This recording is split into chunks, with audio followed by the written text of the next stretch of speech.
Good afternoon, children. Good afternoon, teacher. Please stand up and let us pray.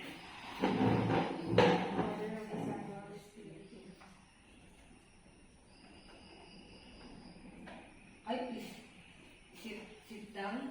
So, how are you today? We're fine, teacher. Okay, very good.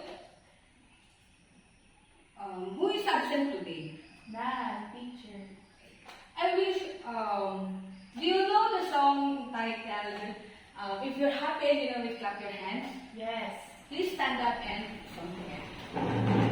If you're happy and you know it, clap your hands. If you're happy and you know it, clap your hands. If you're happy and you know it, then your face will show it. If you're happy and you know it, clap your hands. If you're happy and you know it, stamp your feet. If you're happy and you know it, stamp your feet. If you're happy and you know it, show it. If you're happy and you know it, stamp your feet. If you're happy and you know it, clap your hands. If you're happy and you know it, shout hooray, hooray. If you're happy and you know it, then your face will surely show it. If you're happy and you know it, shout hooray, hooray. Very good. What do you do when you hear music? Please sit down. What do you do when you hear music? Okay, when you hear music, you will be happy. What else? You clapping your hands, and the answer is stamp your feet. Okay, let's proceed. So, my purpose of my lesson is to align all objectives and able to create a sense of order and predictability and making it easier. Engaging with rhythm and can improve memory, focus, and cognitive skills. Like for example, that we did earlier, we sing a song that connects to our topic. So, okay, you often move your bodies or your parts of your bodies when you hear music. You clap your hands, you stamp your feet, snap your fingers, or even tap the table to follow the music. When you do these things, you are responding to an element called music. So, here I have here pictures so that you will know our topic for the day. So, this is a tapping on your table.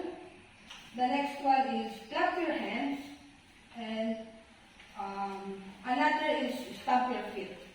So, okay, I will show you what our topic for the day. Our topic for the day is all about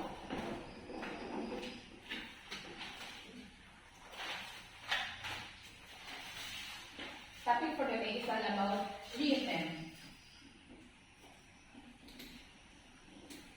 So what is rhythm? Rhythm is the flow of movement in music. It is also the way of words move along in song. It is called the way sounds and silences are grouped into organized units and sets the pace and speed of a song. It gives us happiness and engaging. You really can feel rhythm. When you hear the rhythm of the music, you usually respond to it using different body movement. We can only feel rhythm, yet we can see through reading rhythmic pattern. Okay, so let's move. I have here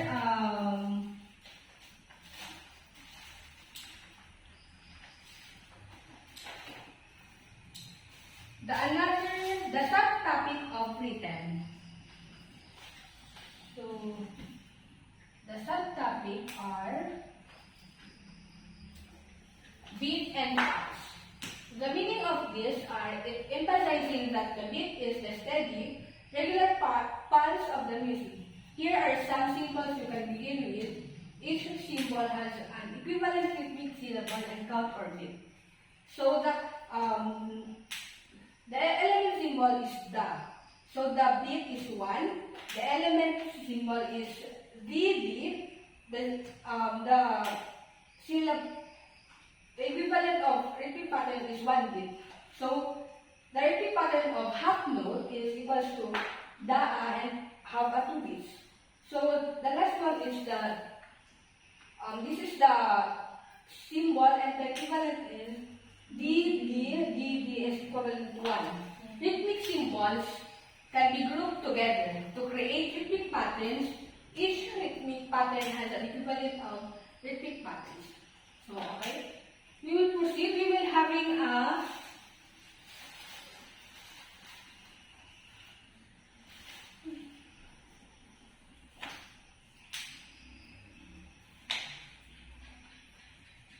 So, okay.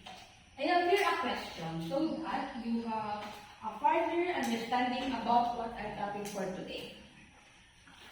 So,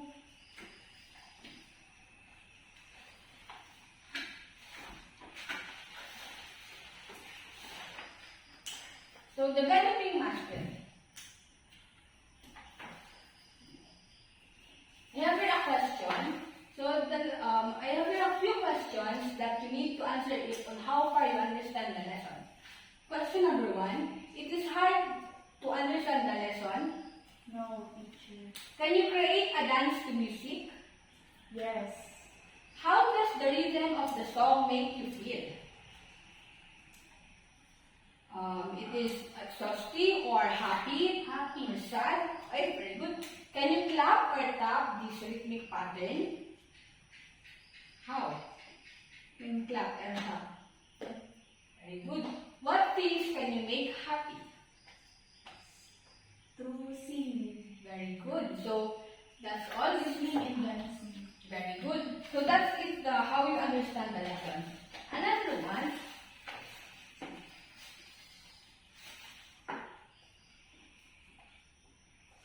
I have here a group activity. So the group activity will be. Here are the criteria.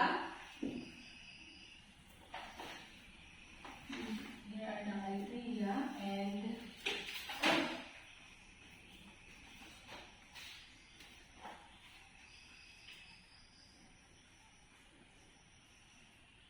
here are the our activities.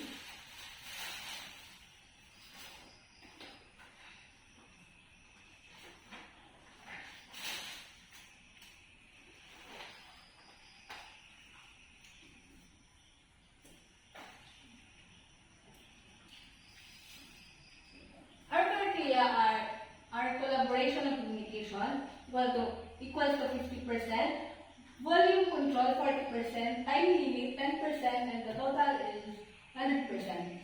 So this is the direction. Play a game, message, relay, sound, and paint me a picture science. Let's say the theme is animals. The first player on Team A received the message elephant. They whisper it to the next player and so on. By the time the final player receives the message, it might have been distorted to elephant. With a big nose, the final player that draws a picture of an elephant, the very prominent things. Are you ready? So, gagawin dito, may message akong ano. The first theme is fruits. So, i-describe mo siya kung ano yung fruits. Sa round 1, apple is red. So, i-receive mo siya dun sa the apple is red. So, mag-drawing kayo ng fruits na related dito. So, let's go. Start. After a few minutes, and the round 2 is, the second is color, a pink parting. So, apple, you draw the apple and dapat red siya. You draw up a picture. Yes.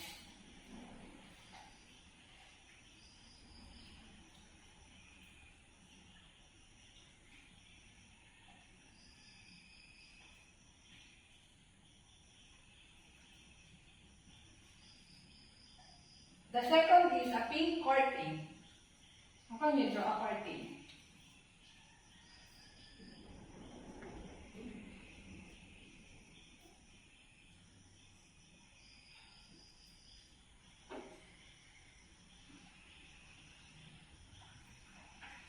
So are you done?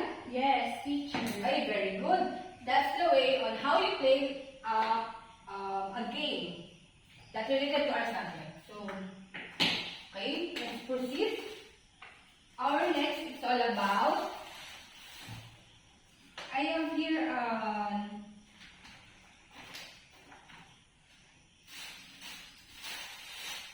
individual activity.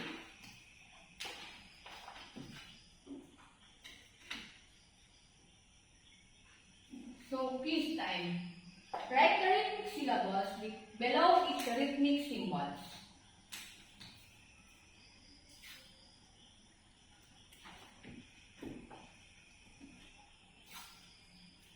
So, number one is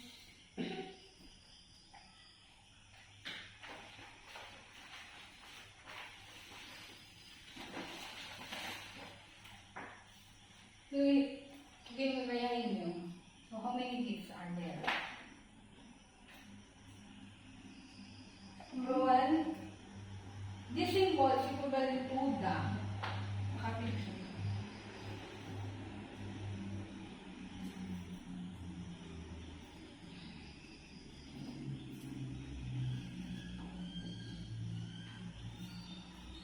Write only the answer. Write the syllabus below each rhythmic symbol.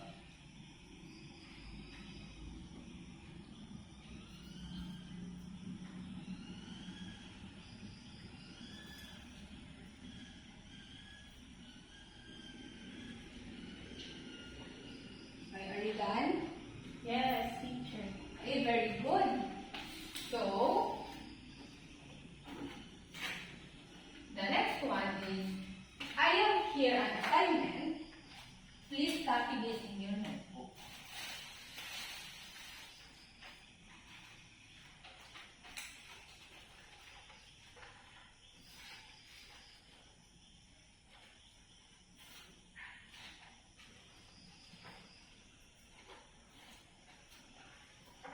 Assignment is, the direction is, assignment, study the rhythmic below with a rhythmic syllable and perform one by one on next week.